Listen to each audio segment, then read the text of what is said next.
Bida ang tatak Pinoy sa barong na susuotin ng mga atleta ng Pilipinas sa opening ceremony ng 2024 Paris Olympics. Mula po sa klaseng tela ng barong hanggang sa disenyong kulay nito, it screams Pinoy. Ika nga, tampok po ang mga kulay ng ating watawat na asul, pula at dilaw mula balikat hanggang dibdib. Sabi ng Philippine Olympic Committee, ang disenyo ng barong ay inspired ng warrior patterns ng pintados. Sumisimbolo sa katapangan at syempre, Pinoy pride.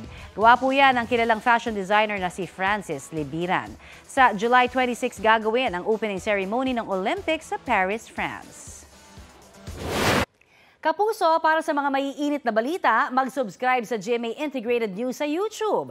Sa mga kapuso naman abroad, subaybayan nyo kami sa GMA Pinoy TV at sa www.gmanews.tv.